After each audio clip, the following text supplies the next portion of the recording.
Hello friends, Hariom. કેમ છો બધા? ચલો દોસ્તો, હવે આજના લેક્ચરમાં આપણે લોકો આયોનીય બંધની સમજૂતી લઈશું. દોસ્તો, આ ચેપ્ટરમાં પહેલા જ લેક્ચરમાં આપણે કોસેલ લુઈસનો અભિગમ મળેલા.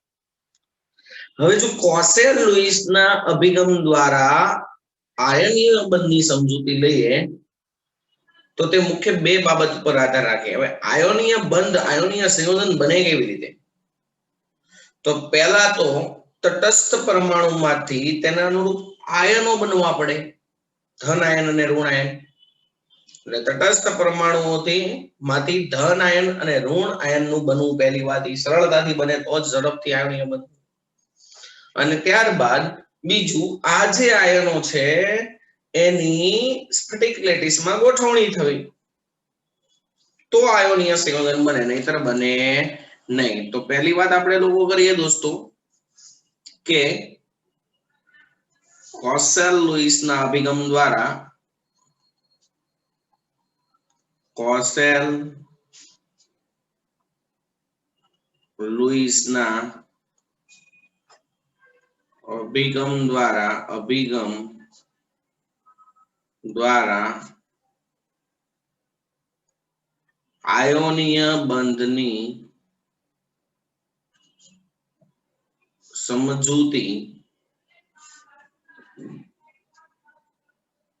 સમજૂતી લઈએ તો તે નીચેની બાબતો પર આધાર રાખે છે. કઈ કઈ બાબત ઉપર આધાર રાખે? એટલે ભાઈ આયોનીય સંયોજનમાં હોય શું? એક ધન આયન અને એક ઋણ આયન કુલંબીય આકર્ષણ બળ વડે જોડાયેલા હોય. તો પહેલા તો તટસ્થ પરમાણુમાંથી ધન આયન અને ઋણ આયન સરળતાથી બનવો જોઈએ. એટલે પહેલી વાત, તટસ્થ પરમાણુઓ માંથી ધન આયન અને ઋણ આયન નું સરળતાથી બનવું. હવે ધન આયન કઈ રીતે સરળતાથી બને અને ઋણ આયન કઈ રીતે સરળતાથી બને એની હમણાં આપણે ચર્ચા કરીએ. બીજી વાત, ચાલો ધન આયન અને ઋણ આયન સરળતાથી બની ગયા, તો આ ધન અને ઋણ આયનોની સ્ફટિક લેટિસમાં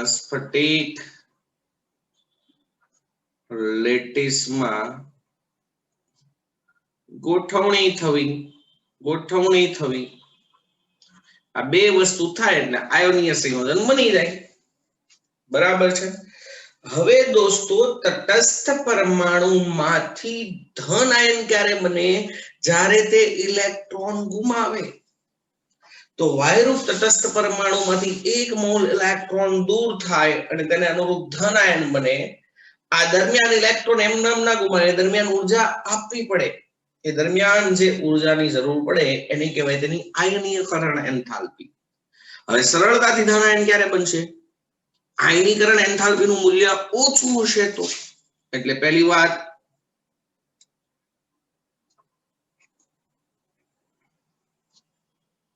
તટસ્થ પરમાણુમાંથી ધન આયનની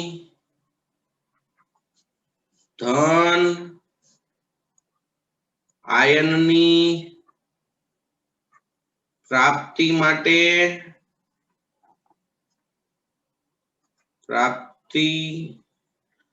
માટે આયનીકરણ એન્થાલ્પી જવાબદાર છે. तो आखी दुनिया ने खबर है। હવે આયનીકરણ એન્થાલ્પીની વ્યાખ્યા શું થાય? તો કે વાયુરૂપ તટસ્થ પરમાણુમાંથી એક મોલ ઇલેક્ટ્રોન, હવે એ સંયોજકતા ઇલેક્ટ્રોન જ દૂર થાય એટલે મારે વારાઘડીએ બોલવાની જરૂર નથી. વાયુરૂપ તટસ્થ પરમાણુમાંથી એક મોલ ઇલેક્ટ્રોન દૂર કરવા માટે જરૂરી ઊર્જાને તે પરમાણુની શું કહેવાય? આયનીકરણ એન્થાલ્પી કહે છે. જેની આયનીકરણ એન્થાલ્પી ઓછી હોય એ સરળતાથી ઇલેક્ટ્રોન ગુમાવી દેશે, સરળતાથી ધન આયનમાં પરિવર્તિત થશે. એટલે સરળતાથી તટસ્થ પરમાણુમાંથી ધન આયન ક્યારે બનશે? એની આયનીકરણ એન્થાલ્પી ઓછી હશે ત્યારે. ફોર એક્ઝામ્પલ, તમારી પાસે વાયુરૂપ તટસ્થ પરમાણુ હતો સોડિયમ, એને ગેસ, એમાંથી એક ઇલેક્ટ્રોન દૂર કરવો હોય તો 1+ ચાર્જ આવી જશે, વાયુરૂપ Na+ થઈ જશે, પ્લસ ઇલેક્ટ્રોન. આ દરમિયાન જે કઈ પણ ઉર્જા વપરાય એને કહેવાય તેની આયનીકરણ એન્થાલ્પી. ખબર પડી? તો આયનીકરણ એન્થાલ્પી ઓછી એમ ધન આયન બનવાની સરળતા વધુ. તો જેની આયનીકરણ એન્થાલ્પી ઓછી હોય તેની ધન આયન માં રૂપાંતર થવાની સરળતા કેવી હોય? વધુ હોય. હાલો, તો ધન આયન સરળતાથી બનાવવો હોય તો ઓછી આયનીકરણ એન્થાલ્પી વાળા તત્વો લેવાના.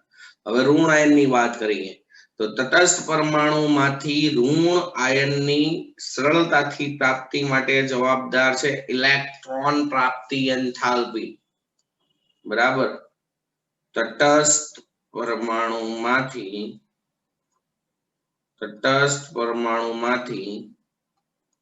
સરળતાથી ઋણ આયનની પ્રાપ્તિ માટે શું જવાબદાર છે? ઇલેક્ટ્રોન પ્રાપ્તિ એન્થાલ્પી જવાબદાર છે. તો દોસ્તો, આયનીકરણ એન્થાલ્પી તો હંમેશા ઉષ્મા શોષક હોય. ઇલેક્ટ્રોન પ્રાપ્તિ એન્થાલ્પી છે એ બેટા ઉષ્મા શોષક પણ હોય અને ઉષ્મા ક્ષેપક પણ હોય. બરાબર છે? ઇલેક્ટ્રોન પ્રાપ્તિ એન્થાલ્પી, ઇલેક્ટ્રોન પ્રાપ્તિની ક્રિયા ઉષ્મા શોષક કે ઉષ્મા ક્ષેપક હોય. જ્યારે આયનીકરણની ક્રિયા માત્ર કેવી હોય? ઉષ્મા શોષક. ખબર પડી? વાયુરૂપ તટસ્થ પરમાણુ એક મોલ ઇલેક્ટ્રોન મેળવે તે દરમિયાન મુક્ત થતી ઉર્જાને કહેવાય ઇલેક્ટ્રોન પ્રાપ્તિ એન્થાલ્પી. જનરલી મિત્રો ઇલેક્ટ્રોન પ્રાપ્તિ એન્થાલ્પીનું મૂલ્ય ઋણ હોય, પણ કેટલાક અપવાદરૂપ સંજોગ હોય, જેમ કે સ્થાયી ઇલેક્ટ્રોન રચના ધરાવતો પરમાણુ હોય અને હવે તમારે એમાં ઇલેક્ટ્રોન નાખવો છે તો એ સરળતાથી મેળવશે નહીં, કારણ કે એ પહેલેથી સ્થાયી છે. તો તમારે પરાણે નાખવું હોય તો ઉર્જા શું કરવી પડશે? આપવી પડશે. તો એવા સંજોગોમાં તે કેવી બનશે? ઉષ્મા શોષક. ખબર પડે છે? બાકી મોટા ભાગના સંજોગોમાં એ કેવી હોય? ઉષ્મા ક્ષેપક. એની પ્રોબ્લેમ?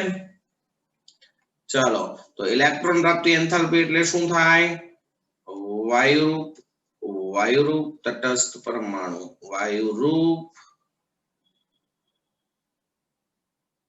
વાયુરૂપ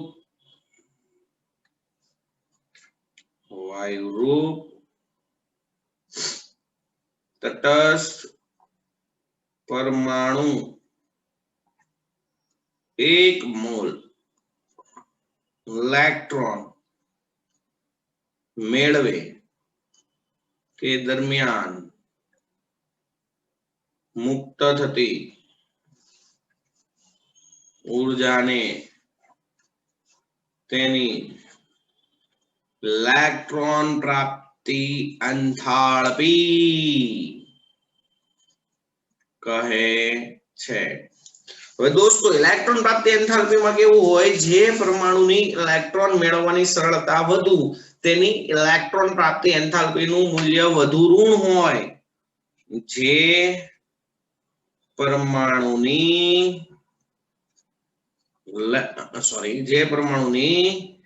ઇલેક્ટ્રોન મેળવવાની સરળતા વધુ તેની ઇલેક્ટ્રોન પ્રાપ્તિ એન્થાલ્પી શોર્ટમાં લખવું આવી રીતે લખાય, તેની ઇલેક્ટ્રોન પ્રાપ્તિ એન્થાલ્પીનું મૂલ્ય વધુ ઋણ હોય। તો દોસ્તો પહેલો જ કન્સેપ્ટ આપણો એવો હતો કે આયનીય સંયોજન બનશે શેમાંથી, જે પરમાણુમાંથી સરળતાથી ધન આયન અને સરળતાથી ઋણ આયન બને એવા પરમાણુઓ સંયોજાઈને આયનીય સંયોજન બનાવે। તો ધન આયન સરળતાથી ક્યારે બનશે, જેની આયનીકરણ એન્થાલ્પી ઓછી હોય, અને સરળતાથી ઋણ આયન શેનાથી બનશે, જેની ઇલેક્ટ્રોન પ્રાપ્તિ એન્થાલ્પીના મૂલ્ય વધુ ઋણ હોય। ખબર પડે છે? તો દોસ્તો હું એમ કહી શકું કે આમ જે પરમાણુઓ ની આયનીકરણ એન્થાલ્પીના મૂલ્યો નીચા અને જે પરમાણુઓના ઇલેક્ટ્રોન પ્રાપ્તિ એન્થાલ્પીના મૂલ્યો વધુ ઋણ હોય તેવા પરમાણુઓ સરળતાથી અનુક્રમે ધન આયન અને ઋણ આયનમાં ફેરવાય। ઓકે, જો અહીંયા Cl વાયુરૂપ હોય, એને 1 મોલ ઇલેક્ટ્રોન આપો તો બને શું, Cl-। આ દરમિયાન જે એન્થાલ્પીમાં ફેરફાર થાય એને કહેવાય ઇલેક્ટ્રોન પ્રાપ્તિ એન્થાલ્પી।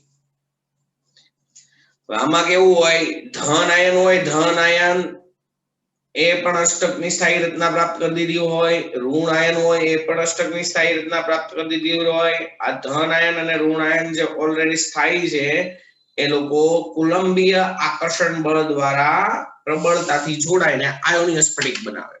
ખબર પડી? આમ અષ્ટકની સ્થાયી રચના પ્રાપ્ત કરેલ ધન આયન અને ઋણ આયન કુલંબીય આકર્ષણ બળો દ્વારા જોડાઈને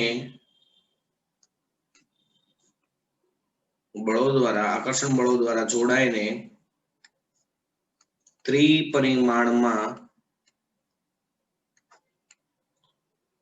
લેટિસ રચે છે, જેને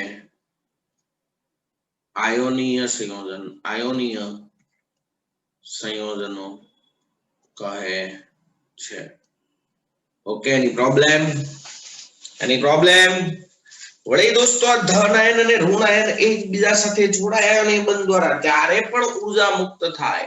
એ જે ઉર્જા મુક્ત થાય એને કહેવાય લેટિસ એન્થાલ્પી. શું કહેવાય? Lattice enthalpy. તો આની પછીનો કોન્સેપ્ટ આપણે લેશું લેટિસ એન્થાલ્પી નો. પણ આયોનીય સંયોજન કઈ રીતે પ્રાપ્ત થાય એ તમને બધાને ખબર પડી? પાક્કું? ચલો, આયોનીય સંયોજન ક્યારે બને?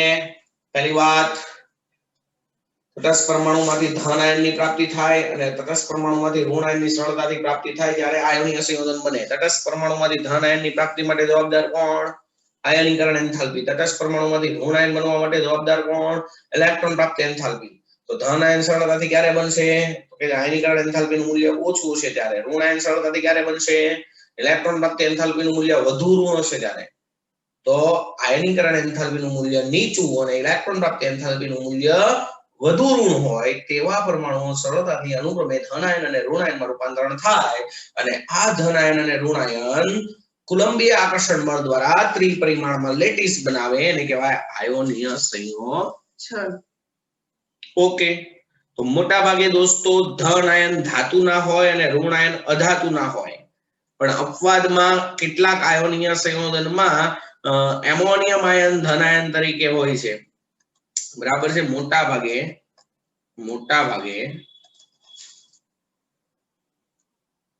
in major case મોટા ભાગે આયોનીય સંયોજનોમાં ધન આયન તરીકે ધાત્વિય આયન હોય અને ઋણ આયન તરીકે અધાત્વિય આયન હોય છે. પરંતુ કેટલાક આયોનીય સંયોજનોમાં અધાત્વિય ધન આયન તરીકે એમોનિયમ એટલે NH4+ આયન હાજર હોય છે. બોલો કઈ પ્રોબ્લેમ? એની પ્રોબ્લેમ? ચલો, તો એટલામાં તમે નજર ફેરવી દો. ઓકે, ચલો નેક્સ્ટ કન્સેપ્ટ આપણે લઈએ છીએ લેટિસ એન્થાલ્પી. એટલે શું સમજાવો દોસ્તો? લેટિસ એન્થાલ્પીની બે રીતે વ્યાખ્યા આપી શકાય.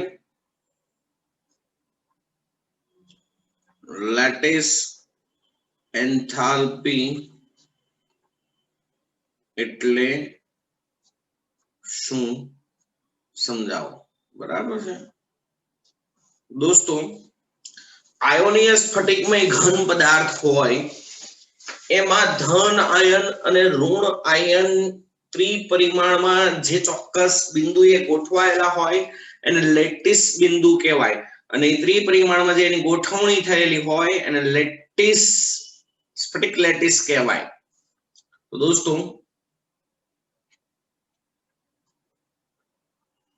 આયોનીય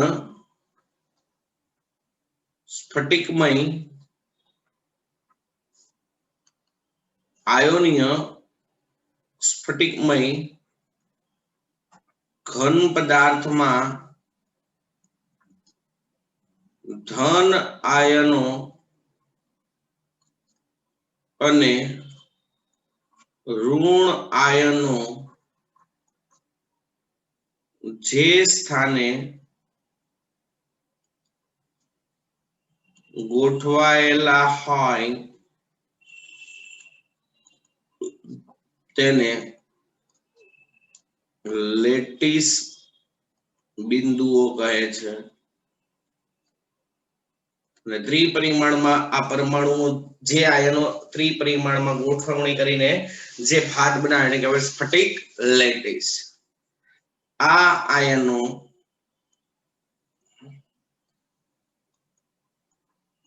ત્રિપરિમાણમાં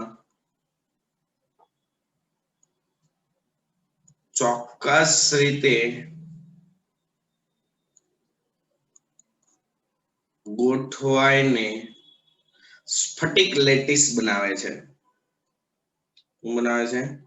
સ્ફટિક લેટિસ બનાવે છે. આમ ચોક્કસ પ્રકારની ભાત બને.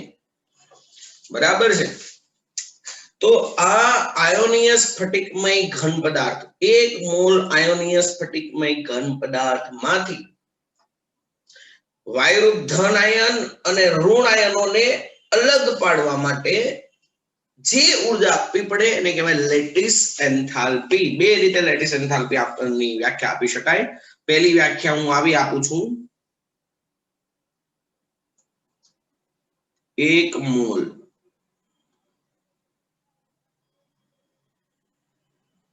આયોનીય સ્ફટિકમય ઘન પદાર્થ માંથી વાયુરૂપ ધન આયનો અને વાયુરૂપ ઋણ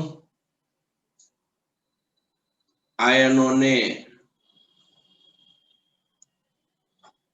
દૂર કરવા માટે એટલે કે અલગ પાડી દૂર કરવા માટે, અથવા આપણે એમ લઈ શકીએ અનંત અંતરે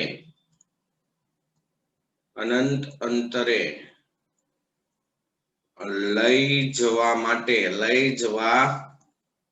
માટે આપવી પડતી ઉર્જાને તેની શું કહેવાય? લેટિસ એન્થાલ્પી કહે છે. સમજી લો કે 1 મોલ આયોનીય સ્ફટિકમય ઘન પદાર્થ તમારી પાસે છે અને મેં લઈ લીધો છે NaCl. તો 1 મોલ આયોનીય સ્ફટિકમય ઘન પદાર્થ કયો છે? NaCl solid. એમાંથી મારે વાયુરૂપ Na+ અને વાયુરૂપ Cl- આયન દૂર કરવા માટે જે કાંઈ પણ અહીંયા ઉર્જા આપવી પડે એ ઉર્જાને કહેવાય લેટિસ ઉર્જા. અને હાલમાં આપવી પડે છે એટલે છે +788 કિલોજૂલ પર મોલ. આનો મતલબ એવો છે કે 1 મોલ NaCl સોલિડ માંથી વાયુરૂપ Na+ અને વાયુરૂપ Cl- ને અલગ પાડવા માટે 788 કિલોજૂલ ઉર્જા આપવી પડે છે. બરાબર છે. તમે લેટિસ એન્થાલ્પી ની વ્યાખ્યા બીજી રીતે પણ દોસ્તો આપી શકો. કઈ રીતે સાહેબ? તો વાયુરૂપ ધન આયન અને વાયુરૂપ ઋણ આયનોને અનંત અંતરેથી એકબીજાની નજીક લાવીને 1 મોલ આયોનીય સ્ફટિકમય ઘન પદાર્થ બને. તે દરમિયાન હવે જ્યારે બંધ બને ને ત્યારે ઉર્જા મુક્ત થાય. યાદ રાખજો હંમેશા, બંધ તૂટવાની પ્રક્રિયા ઉષ્મા શોષક છે, જ્યારે બંધ નિર્માણની પ્રક્રિયા ઉષ્માક્ષેપક છે. જ્યારે બંધ બને ને ત્યારે ઉર્જા મુક્ત થાય, જ્યારે બંધ તોડવાનો હોય ને ત્યારે ઉર્જા આપવી પડે. બરાબર છે. તો બીજા અનુસંધાનમાં આપણે કહીએ કે બીજી કઈ રીતે સાહેબ વ્યાખ્યા આપી શકાય? તો આવી રીતે વ્યાખ્યા આપી શકાય કે વાયુરૂપ ધન આયનો અને વાયુરૂપ ઋણ આયનો અનંત અંતરેથી, અનંત પેલા દૂર હોય એટલે અનંત અંતર કહેવાય, અનંત અંતરેથી એકબીજાની નજીક આવી, શબ્દ ઉપર ભાર મૂકું છું, 1 મોલ આયોનીય સ્ફટિકમય ઘન પદાર્થ, આયોનીય સ્ફટિકમય ઘન પદાર્થની રચના થાય ત્યારે મુક્ત થતી ઉર્જાને તે સ્ફટિકની શું કહેવાય લેટિસ એન્થાલ્પી કહે છે. ઓકે બ્રધર, ખબર પડી? હવે મેં ઊંધું તમને સમજાવ્યું છે. સમજી લો કે પહેલા તમારી પાસે હતો વાયુરૂપ Na+ અને બીજો હતો વાયુરૂપ Cl-, એ એકબીજારે ભેગા થયા અને બન્યો NaCl સોલિડ. તો આ દરમિયાન જે કાંઈ પણ ઉર્જાનો ફેરફાર થાય એને કહેવાય લેટિસ ઉર્જા. પણ આ દરમિયાન ઉર્જા મુક્ત થશે. કેટલી મુક્ત થશે? એપ્રોક્સિમેટલી 783 કિલોજુલ પ્રતિ મોલ. અહીંયા મુક્ત થાય છે એટલે નિશાની કેવી છે? માઇનસ. ઉપર શોષણ થતું હતું એટલે નિશાની કેવી હતી? પ્લસ. પડી ખબર બધાને? ઓકે, તો અહીંયા આપણે લેટિસ ઉર્જા વિશે વાત કરી અને આયોનીય બંધ કઈ રીતે બને એની વાત આજના લેક્ચરમાં કરી. ચાલો લઈ લો હતું. હરિઓમ.